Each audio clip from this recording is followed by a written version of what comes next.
Patok ngayon sa mga Danawanon ang binuksang kusina sa Danau kung saan sari-saring mga food stall ang mabibilhan ng masasarap na pagkain. Umaasa naman ang LGU ng Danau City para sa mas progresibong 2025, lalo't kinilala na sila bilang second-class city. Yan ang ulat ni Jessie Atienza ng PTV Cebu. Sasalubong sa mga dadayo sa Danau City Boardwalk ang mga makukulay na mga pailaw at Christmas decorations. Tuwang-tuwa naman ang mga batang nagpa-picture sa tanyag na gingerbread house. Pero isa sa mga sinasadya talaga ng karamihan ang nakahilerang food stall kung saan sari-saring pagkain ang maaaring mabili at matitikman.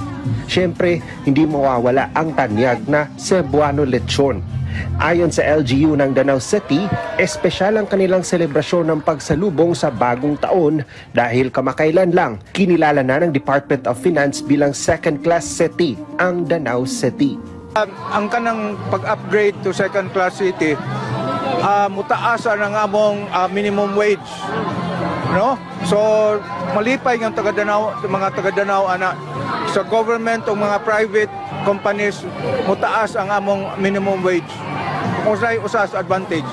Ayon naman sa LGU, malaking tulong din sa paglago ng kanilang lungsod ang pagtutok sa ecotourism kung saan ilang mga sports events ang kanilang isinagawa ngayong taon, gaya ng International Ultra Trail na balak nilang gawan ng second edition sa March 2025. We will focus on sustainable tourism wherein our growth will also be the growth of the fellow Danawanons.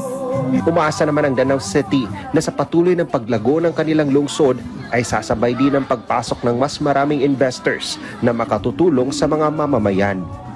Mula sa PTV Cebu, Jessie Atienza para sa Pambansang TV sa Bagong Pilipinas.